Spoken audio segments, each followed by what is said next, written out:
I'm getting that timing down a little bit better each time. See, that's it. We just practice makes perfect, or progress, I should say, Something like that. Sure, something like we'll go with that.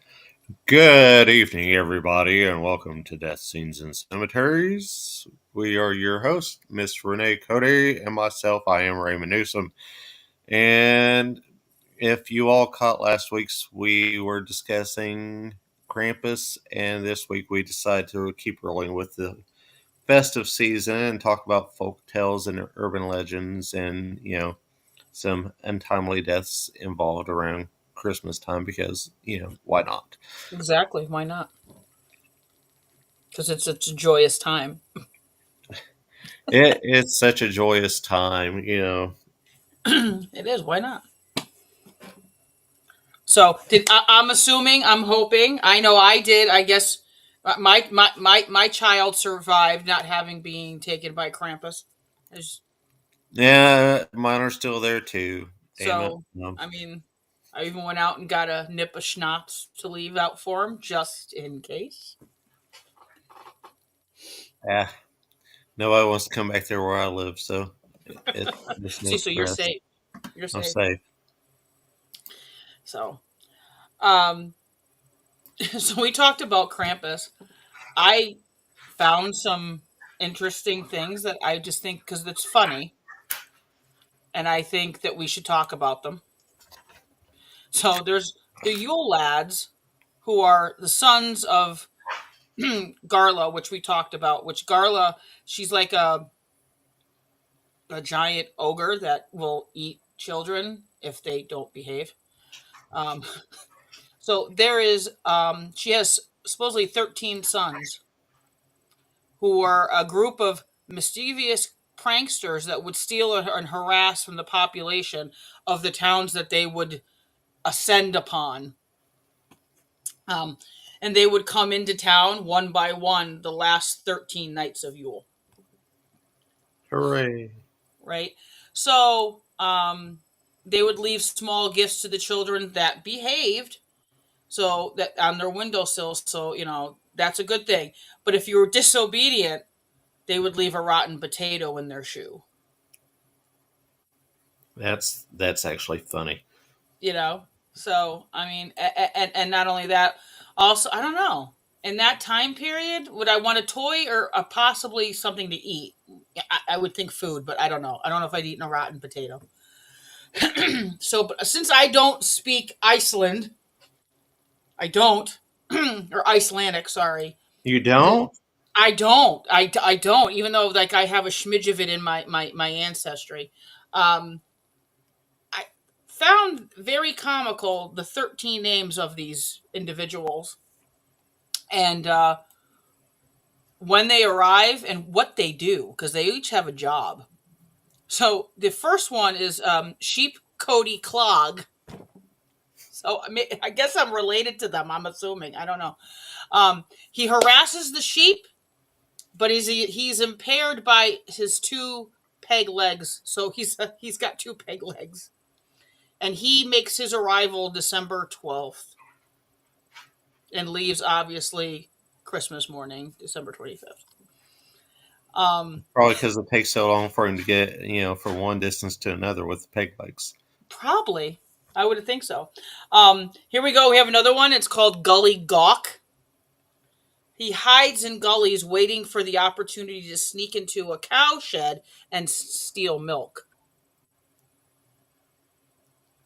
With a name like that, I wonder how he steals the milk. Exactly. He comes December 13th and leaves December 26th. Then, then there's Stubby. He's abnormally short. He steals pans for the baked goods, and he uses the bottoms and the brims of the pans for things. I don't know. I'm assuming to make noise and just be obnoxious. I don't know. He comes December 14th and leaves December 27th, which kind of makes me wonder because Kelly's birthday is December 27th and there's always some ruckus going on in the kitchen. So I don't know. Maybe that's related. Maybe. Maybe. I love this one. And I think we're all guilty of this. His name is Spoon Licker. So what is he? Boomer. Spoon liquor. He steals the wooden spoons being used for cooking. Isn't that a Soundgarden song? Spoon man. Yes. Um, but he's extremely thin from malnutrition. So therefore, I get he's just feed them and they'll be happy and they'll keep you alone. He comes December 15th, leaves December 28th. Then you've got Pot Scraper, who steals the pots and scrapes out the leftovers. These poor children are starving. These 13 lads. He comes up December 16th and leaves the 29th. Then you've got Bowl Liquor, who hides under beds, waiting for the wooden food bowls to be placed on the floor. Hey, I mean, I don't know at this point. They're just a bunch of hungry people, I guess. Um, Here we go. We've got Door Slammer. Enjoys slamming doors, especially at night and waking up the household. In the paranormal world, I'm sure we have a different name for that. Yeah.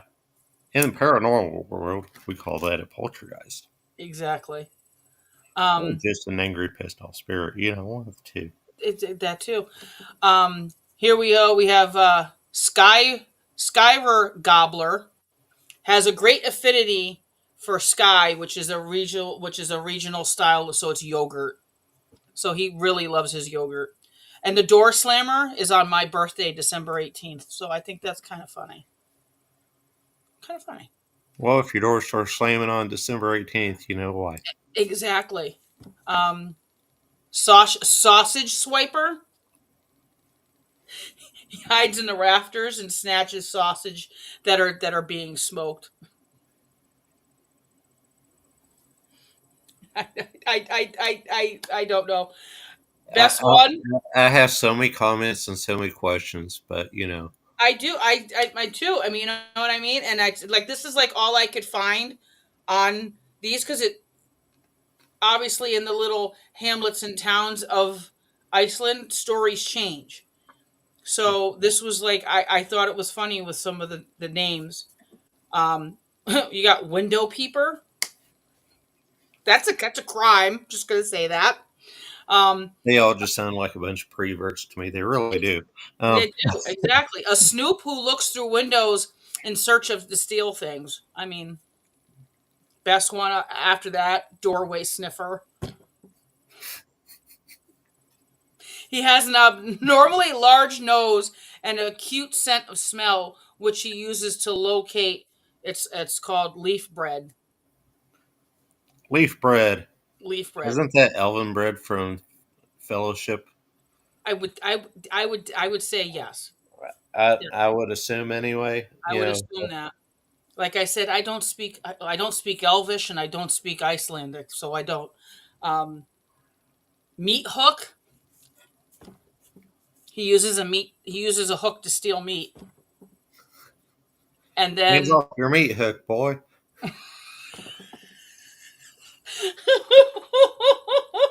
oh my god. Okay, and then last but not least, candle beggar. He follows children to steal their precious candles made of tallow, and thus edible. I guess I don't know. I guess they're candles that you can eat. I guess I don't know. That's just translation from Icelandic to English. I mean, Talos is basically just what you take off of cooking fat anyway. Mm-hmm. So I guess technically it could be edible. Yep. I can't. So I yeah, don't see how that would be tasty, but I don't think so either. But it's I guess be careful. The last 13 nights of Yule, be careful. They're coming in one by one from December 12th to December 24th. They start leaving from December 25th. They're all the way with us right until January 6th. So, I mean, that's what we got about the Yule lads. But that's a nicer version. There is another version where they come to town with I'm gonna say lists in hand, going door to door and taking those undesirables out. in any fashion they most likely want. Hi, Aunt Viv. That's my Aunt Viv. She's going to be like, what did I just walk in on? Yeah, we Crazy. we Crazy. apologize in advance. Yeah, I apologize Um, in advance. Yeah, but so I thought that was like I said, from region to region in that area, Hamlet to, it changes. So, they're harassing children to full blown gang, like how I look at it. And they all have a similar look. They all kind of look like Santa Claus. They all have white beards and wear hats and wear colorful clothing. except one has peg legs. Except one has peg legs. So, to me, I don't know. I want to find out how he lost his legs. There's got to be some kind of lore out there. I didn't really find anything Reminds me of translatable somebody in from Family English. Guy. So I thought those guys were quite funny because we did bring up them last week about the Yule lads, 13 Yule lads, who are the sons of Gaila and I'm gonna just murder this Lapulia. Lapulio? I don't know. That's what they. So Consider it murdered. Anyway, um, exactly. So they were used to frighten children into good behavior. I guess similar like the boogeyman. I mean, be careful because Stubby's gonna come. Be careful because Spoon Licker's gonna show up. I don't know. I mean, I don't know. he's going to lick my spoon. Oh no, Well, I mean, is that that was wrong? my favorite porridge. I mean, if you're making dessert, like we all lick the batter, we all lick the spoon. So, but yeah. So I don't know. I thought I'd just open it up with a little bit of wow. I Yeah, guess because W- I really thought that was we're interesting. swinging for the stands tonight, people. We're swinging for the stands tonight. Yep. Um, we're going for that home run. Why not? Why not? Right off the gate. Come on. Let's just do it. Right off the gate.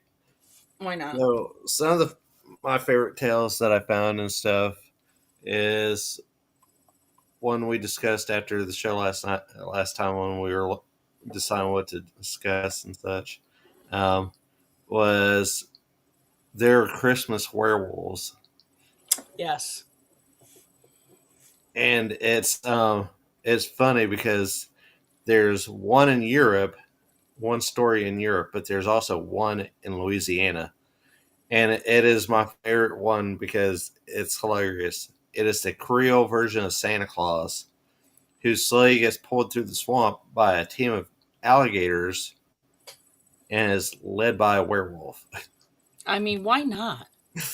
Why absolutely not? And that's just phenomenal. It really is. Um, It is. I mean, could you and you know who I've got in my mind when you found that and it came to my fruition? You remember the Cajun chef? the Cajun chef. Cajun chef. So it was like, all right, this is now I'm dating myself. Okay, so PBS or public broadcasting, where you'd go see Sesame Street and Mister Rogers and the Frugal Gourmet, there was the Cajun chef, and he was from down Louisiana, and he had this nice thick Creole accent. This old gentleman who liked to cook, and he would go woo to everything. So when you're talking about that, I have the vision of that man just leading a sleigh with alligators with a werewolf going through the bayou of Louisiana. That's what I got in my head. Going through the bayou of Louisiana. Mm-hmm. Oh, that's that's still such a phenomenal sight. Just the idea of that sleigh being pulled by gators. Yep. I would. I'm gonna have to go and try and find a picture. I Santa have Gator Claus. out gator claws. Yeah, I like that, Sean. I like that. That's funny. Yeah, I like that too. Uh, Oh, maybe that's the Newsome.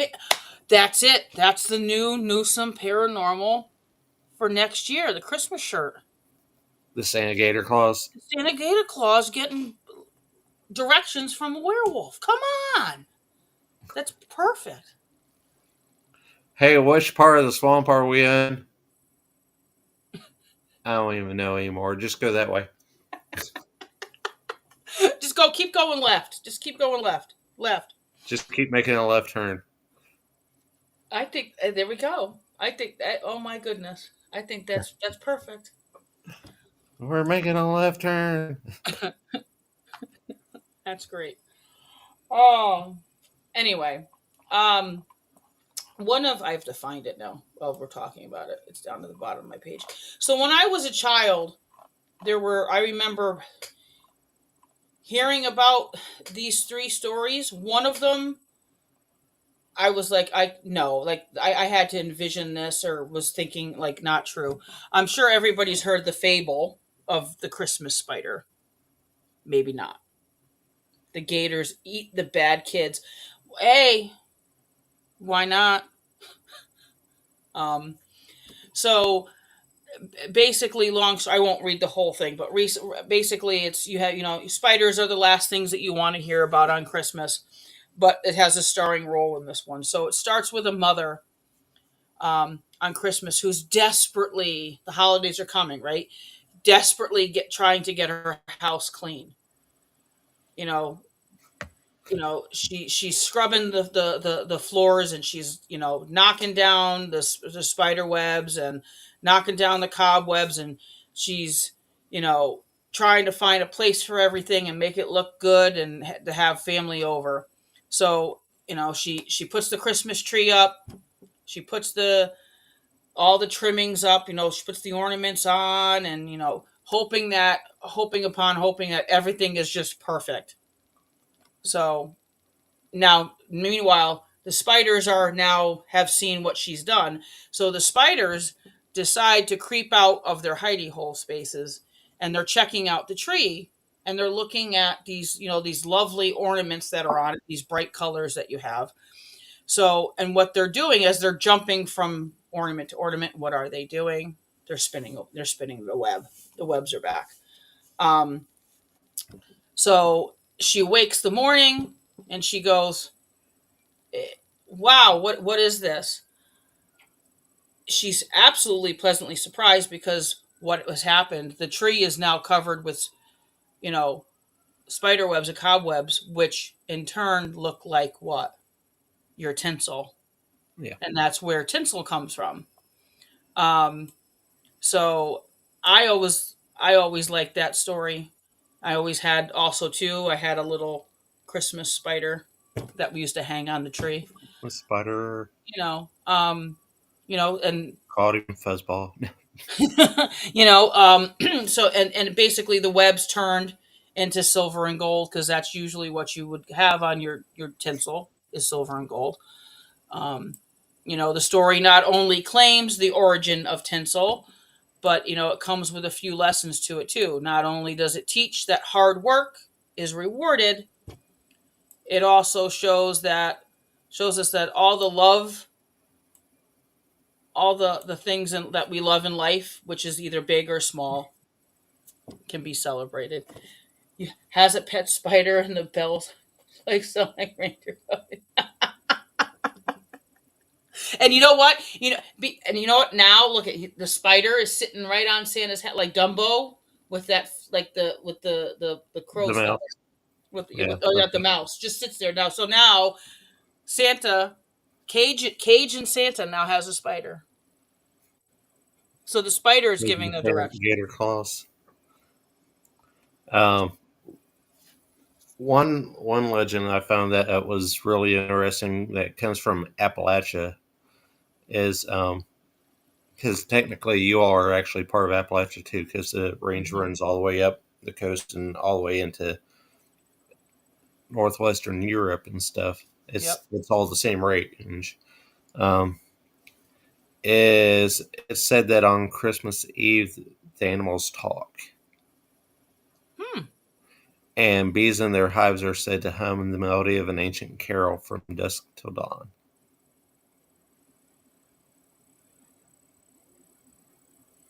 That's interesting.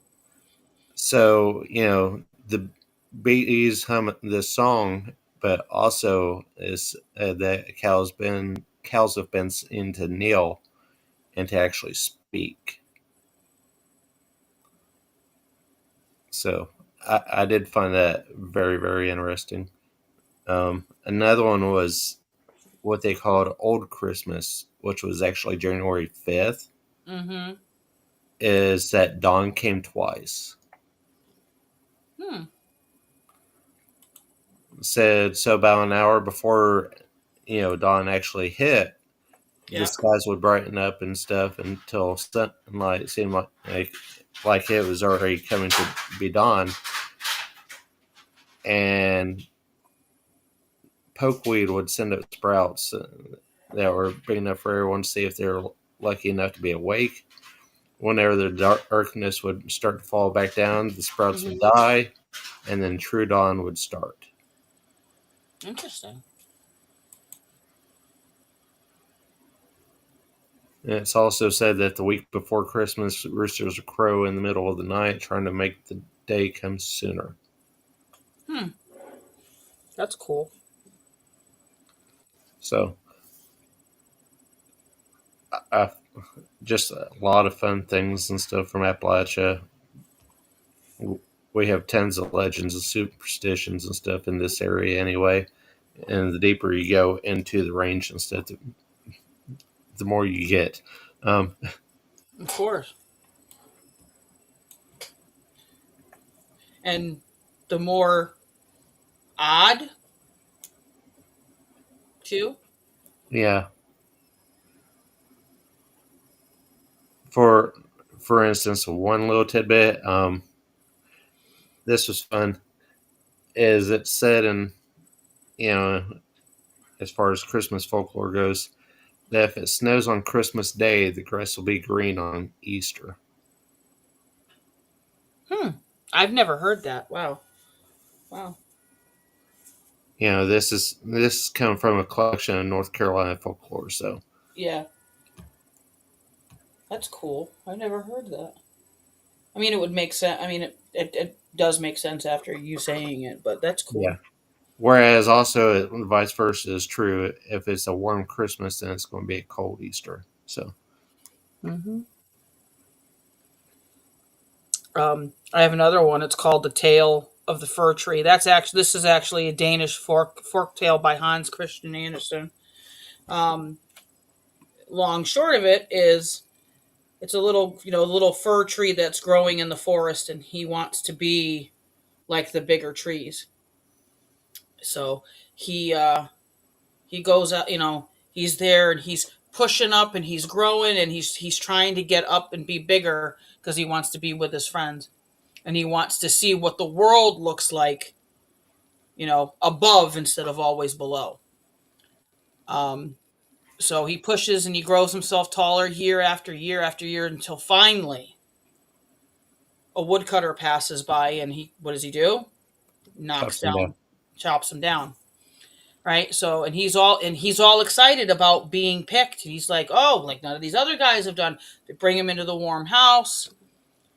They decorate him, and he's just like thrilled to be there. Right. So until the next day, it's not so merry. And what happens to him? They take off all his decorations, and this was what I thought was weird. I don't remember this as a kid about this story, but I get probably why they did it. Um, they strip him of all his decorations and they shove him in the closet or in an attic. All right, so now he's alone. He's in the dark, and he's told himself that maybe the reason why they put me there is because it's too cold to go outside to replant me outside, and they're going to wait to spring. But what happens? So when spring finally comes, what happens? He's old and he's brittled and he's withered, and they bring him back outside, and he sits there in the sun, and he's happy to be there amongst the sun and the fresh air. But what happens is they chop him up and they toss him into the fire. Whoosh. Whoosh. So I've always looked at that as, it may not have the happiest of endings.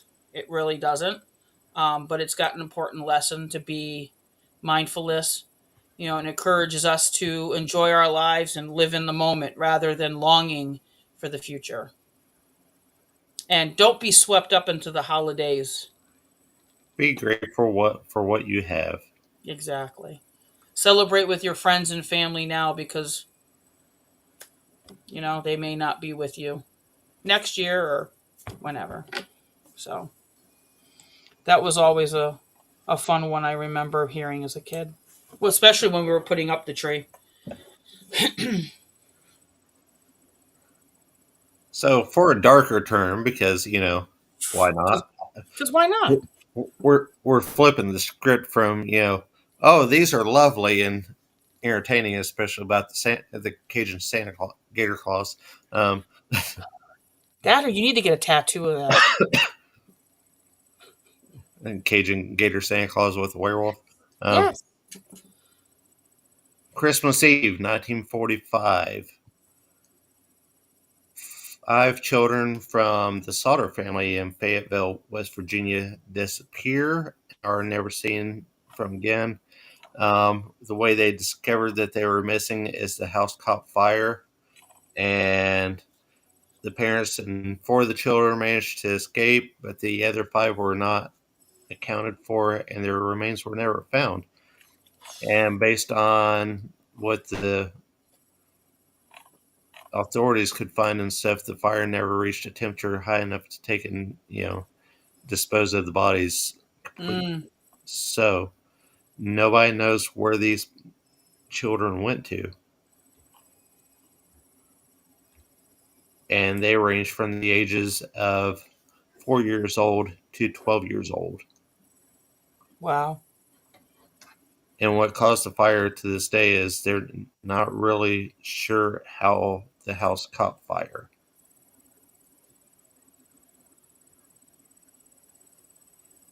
Hmm. That's one interesting one to go look and dig and see. Yeah, I will mention that the fact that whenever they were trying to save all the children and stuff, they were searching for their ladder and it was missing. Hmm.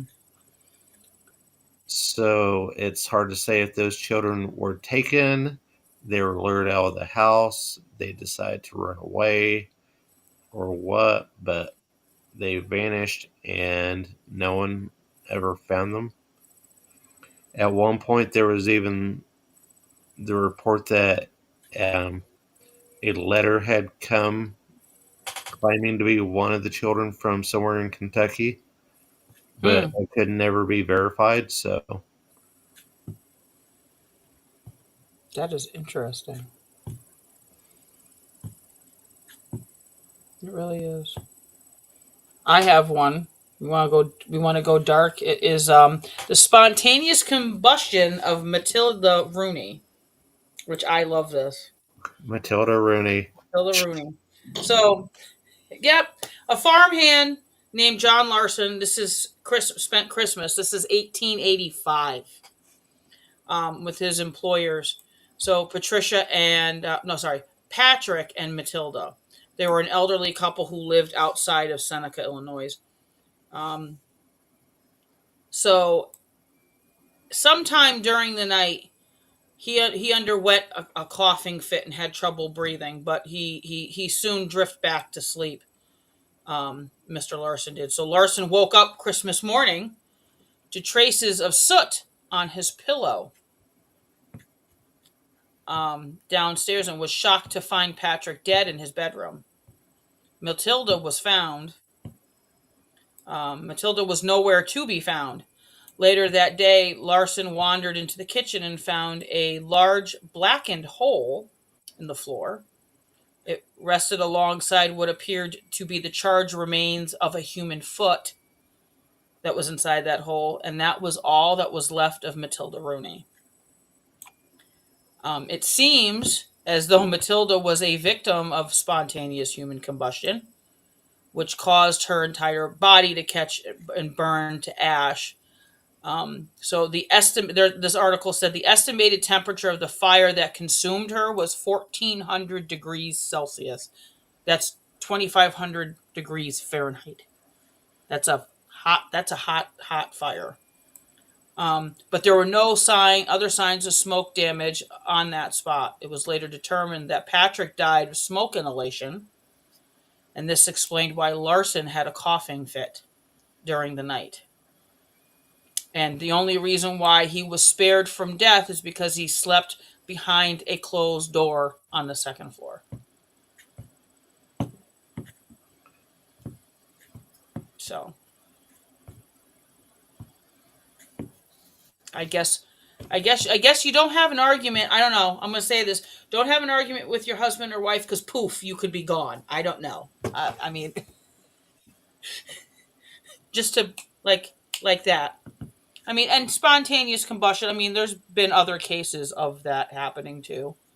So I just think that's an interesting story. On Christmas, poof, be gone.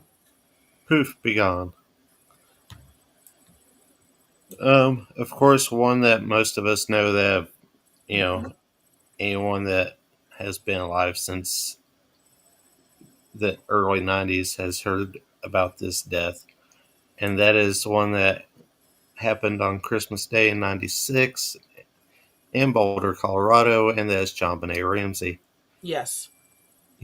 A new series that's been released on Netflix involving the death of John Benet because it is still considered open and ongoing because nobody knows who murdered her. Um, the DNA that was found on her clothes matches no one in the family, nor the person who took and openly admitted to quote unquote unaliving her. Yes.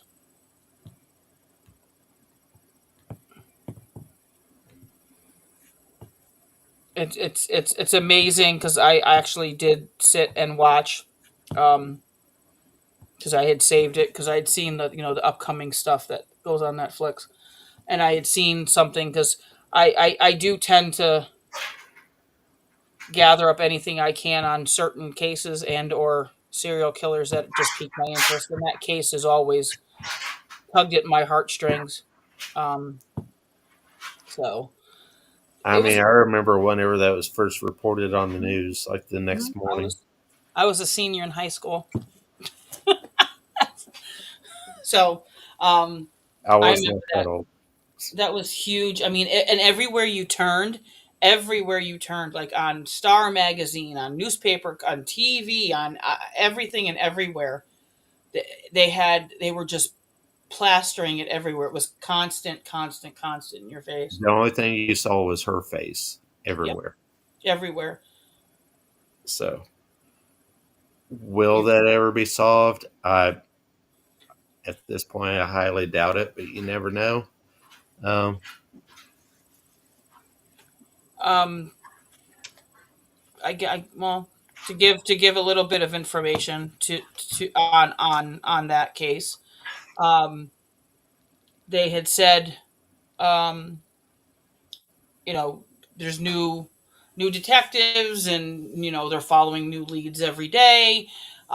Of course, everybody goes, well, now that you have this big, massive database of all these criminals that have DNA in it, surely you've run the DNA again.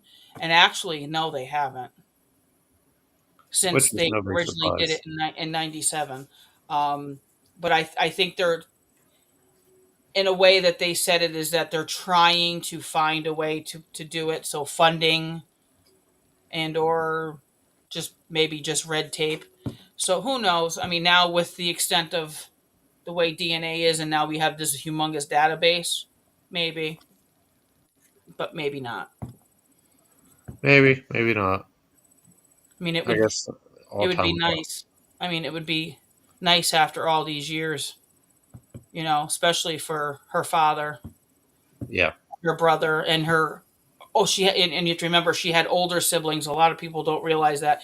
The father had been married beforehand, so he had older siblings. Um, it would just be nice to get an answer. But it's very interesting if you want to watch it. It's three episodes. They're an hour each. Um, Basically break down episode number one, break down everything that happened that day and the weeks going on prior. Um, there's lots of information, a lot of new discoveries that people maybe didn't know. Um, things that went behind the scenes that now you've watched this and you go, oh my goodness, wow, media really fueled that fire on that case. So, I mean, they really did. I mean, I remember her, and they brought it up, which I was absolutely I thought I imagined it. I mean, Geraldo Rivera did a mock trial. Like if you tried to do that on TV now, I mean, he did a mock trial of things with just hearsay evidence and just putting out, well, like, what, hello, this is Geraldo Rivera does. Um, but I mean, they touched base upon it being that in the media and in your face over it. So, but it was interesting. It was nice to hear from the father. Nice to hear from her older brother and her older sister. Um, Burke didn't take a part of it at all, which I could understand why, because everything at one point shifted to him, and Yeah, yeah. So, but it is, if you, I'd say definitely go watch it. Like I said, it's three episodes, an hour each, and it gets her name out there and see what happens. That's all we can do, right? that's all we can That's do. all you can do, and hope maybe something with the new technologies and all the kinds of stuff that we have now. Who knows? Anything is possible. So,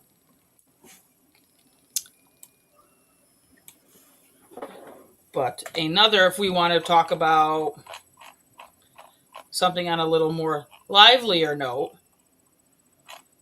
um, Lively notes. which are always good after something that's a little. Her case has always tugged at my heartstrings and has always seemed a little darker and creepier than others. I mean, I would get the heebie-jeebies sometimes just looking, and now being a parent and just having a different outlook on it, just being the parent of a child that is, first you think is abducted and then you find unalived in your house, is just heartbreaking and wrenching. Especially somewhere in the basement where nobody really goes. Exactly. Exactly. And You one know thing that was mentioned, like in a previous special that they discussed it, was she still had food in her stomach that had not been digested. So it suggests that at one point she'd got up in the middle of the night for a snack, which was not uncommon for her. yep. Which then they turned that into a theory, because they did have some outlandish theories of the reason why family members possibly had a hand in this, which then all came out to be absolute lies False. and Yeah. false. But yeah, but that case, like I said, that case has always pulled at the heartstrings a little. Now, especially that being a parent and seeing it, Yeah. yeah. Um, so However, everybody more fun things. on to more fun things, exactly. So we all know about the poem, right? We know 'twas the night before Christmas, right? 'Twas the night Okay, before 'twas the Christmas. night before Christmas. So believe it or not, the origin of the poem has some mystery attached to it for many years. For It many sure years, does. yes, many people did not know who actually wrote it. Um, so it technically was called a visit from Saint Nicholas, right? It was sent to the newspaper. It was the Sentinel newspaper in Troy, New York, and it was first published on December 23rd, 1823. So, and then of course we know what happened with that poem. What happened? It became absolutely like the It's still popular, read to this day. exactly, most popular thing. But the author's identity was still unknown. So finally, in about 1844, a professor named Clement Clark Moore claimed to have written the poem, right? Which had been sent in to the Sentinel by one of his friends. So that's what the story lore has always been about that. Here comes in 2000, um, uh, Donald Wayne Foster had compelling evidence that the real author of A Visit from St. Nick was actually Henry Livingston Jr., who died in 1828. Um, Forrest believed that the poem bore a striking resemblance to Livingston's other writings, but was strangely had a strange anomaly in Moore's body of work. So some people say Moore was a salty individual and couldn't write something so carefree and loving, and an exciting story about seeing Santa Claus, and all the workings of it. It didn't fit his persona. That's what he said. Um, so one of the most compelling pieces of evidence in favor of Livingston is that the names of the Santa's last two reindeer, which we all know is what, Donner and Blitzen, which was actually supposed to be Dunder and Blickum, because of and it was an error, as Popley, an Ottersberg late. So it was a printer's error of the reason why we had Donner and Blitzen, because it's really supposed to be Dunder and Blixum. Um, so many years later, Moore out uh, wrote out copies of his poem and committed the same mistake, writing Dunder and Blitzen, or Donner and Blitzen. So the words Dunder and Blixum in Dutch are actually translated into thunder and lightning. So, and Moore spoke no Dutch, whereas Livingston did speak Dutch. Yep. So but the debate still rages on about who wrote what. But I thought that was kind of cool. I'm like, so Santa's got two reindeer named Thunder and Lightning. Like, that's kind of cool. Thunder and lightning. Which then, of course, I'm thinking Thor. You know, so Thunder and Lightning. I wonder if lightning says ka-chow. Um, Exactly. Exactly. Why not? um, some more fun legends and stuff from Appalachia is if you're willing to pay the price, you can hear angels sing to you on Christmas Eve. Okay. How Yeah, and how do we do this? it says if you sit under a pine tree on Christmas Eve, angel voices will sing all around you. However, the price you pay for this is death. Oh, of course, You, of you course. won't live to see the sunrise again. Hmm. I mean, angel. I mean, However, that makes sense if you're willing to sit underneath a pine tree in the middle of the freaking night in the winter. You get what you get. Um, fair. Absolutely fair. Other legends that come from around Christmas time is wear something fresh and new on Christmas and your luck will be good. Mm-hmm. Don't wash clothes on the Friday before Christmas if you want to stay out of trouble, which explains a lot about my life at this point. Um, don't let the fire go out on Christmas morning or spirits will come and take you away. Yes. Yes, there is. Yes, there's. Speaking of fire, what is you get their name? Um. Oh my goodness. They're like they're all. I want to say is it Cali cancerous? It might. It sounds like that. I could be wrong. Could be wrong. But there I are ones where they're like almost gri- gremlin trolley like, and they have their fires stoking fire throughout the night so that they can't come down the chimney, and the windows and doors are locked because they'll come inside. yeah. There's a lot of creepy. Now you think about it, there's a lot of creepy stuff that happens at Christmas that you're trying to keep out, but in the same time trying to let somebody in. So, Um, a couple more fun ones is don't give your friends or neighbors a match, a warm coal, or even a light to be taken out of the house. If you do, you'll be giving away your of a good future. And this one was cool. If you leave a piece of bread on the table after Christmas supper, you'll have enough to eat until next Christmas. hmm, interesting. So, just some more fun little tidbits that come out of Appalachia.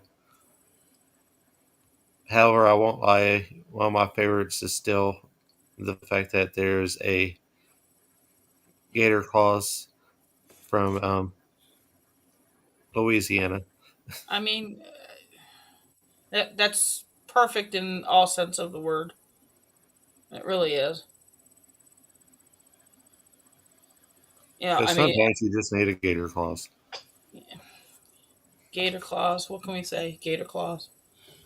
Um, Gator clause is coming. So, the new thing that's actually been catching either on TikTok or Instagram or on Facebook is and I haven't really nailed it down to be 100% sure, but the Elf on the Shelf. Um, and I was trying to find tonight my copy of Elf on the Shelf, the actual book, because she talks, the somebody actually showed their copy of it, and it talks about how she had an encounter in her life, um, and I say it's a fairy. So you invited a fairy into your house. Um, I don't like fairies, but I'm sorry, but um, yeah. So the Elf on the Shelf has become like this new big urban legend with that she made a deal with the fairy saying, "Hey, I want to be rich and famous. Can you help me?" Yes, and get our words out. So I don't know, but because of mischievous little elves on the shelves. But then again, I tell everybody should have, instead of Elf on the Shelf, everybody should get a Snoop on a stoop instead. Snoop on a stoop. Yep, Yeah, that's just Snoop on a stoop. get a Snoop Dogg on a stoop, opposed to an Elf on the Shelf. Because I will say, yes, did we go through that phase in our house? Yes. Well, yeah, I did. It was interesting. We had interesting things set up as Elf would have done with. Which also, earlier in the show, I mentioned the Christmas werewolves. Mm-hmm. Um, they are supposed to appear after sunset on December between December 25th and January 6th, and they Mm-hmm. will run amok and scare horses and just terrorize people until they go back into hiding until the following year. That's awesome. Do you give them? I wonder if you gave them bourbon, it would be okay. Like they would It, be all right, and they wouldn't cause too much of a ruckus. I guess it depends on where they're at. Um,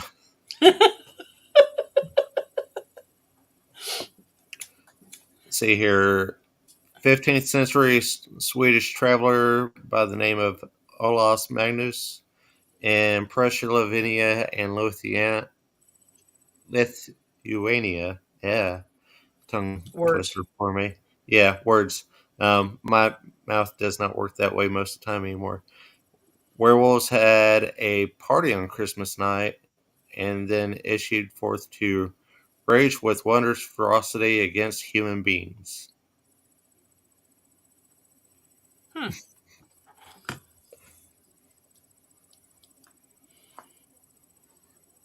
I've never bothered to actually look, put the two words into a search engine and go werewolves and Christmas. I like. You don't think they would go hand in hand? I mean, leave it up to me to take a look that way. Um, I mean,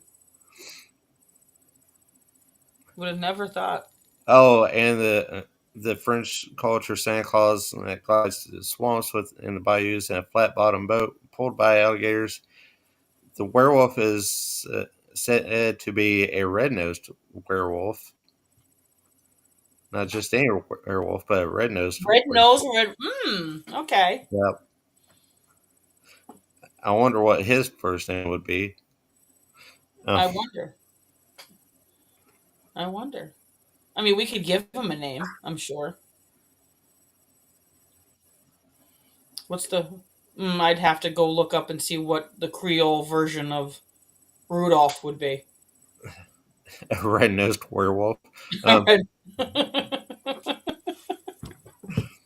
um, a Baltic belief around this time is at Christmas time, a boy lame of leg goes around the country summoning the devil's followers, who are countless, to a general conclave.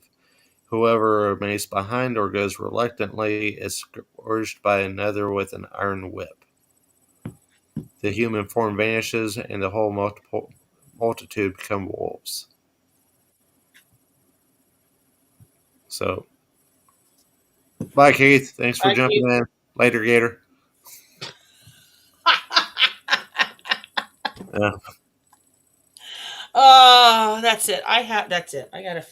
I have to. I am now going to be on a hunt to find a picture. Hopefully, Facebook will let me post it because I couldn't post it. It wouldn't let me post any of the stuff that I wanted for Krampus. It was that's all being. right. It was being cranky. Cranky like Krampus. Crampy. Yeah. So I even like I said to the computer and I said to Facebook, I will give you some snaps,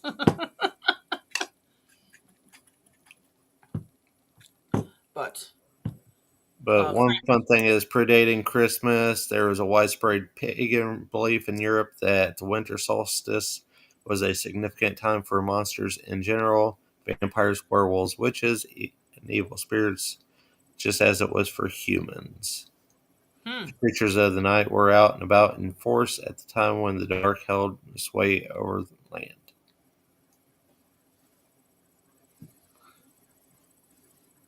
So it's like having. So technically, it's like having Halloween twice. Yeah, Hmm.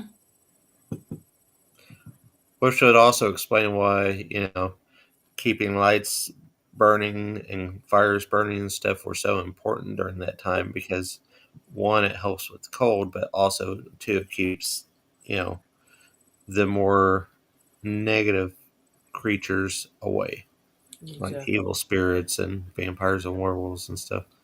Mm-hmm. And that's since why you would also put on your tree that they would put dried like oranges and cinnamon sticks and cranberries for that said purpose too, for abundance and protection and all that fun stuff. Yeah, All that fun stuff. except for the vampire that gets vexed by the English teacher. Can I come in? I don't know. Can you?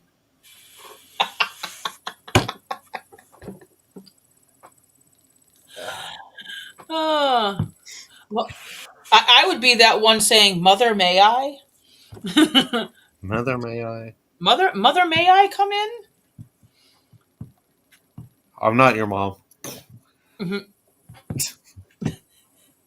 So, but I'm sure there's um, other things. I hope our friends that will rewatch the replay later add some of your things of traditions or family folklores that you have been passed down from generations or things that you may have missed. I mean, there's a lot. There's a lot. Yeah, we barely I scratched the mean, that's surface in barely our scratching the research surface. because we had a week prepare for this. So, you Mhm. know, some of the stuff that we found was really interesting, though. Um, for example, there was a lady that they found in a cemetery in Arlington, had no traces of identification on her, and she had a Christmas tree, a tape recorder, and a letter that said she did not want identified, she did not want an autopsy, and and that she wanted cremated, and left had the money with the Yeah. letter Left two $50 bills with the letter. It's to pay for cremation. yep, the case of And Jane it Doe. was determined that she died from asphyxiation because she had a bag over her tied over her head. While she was listening to um, Christmas music. Christmas music, but then she also had tapes of like comedian.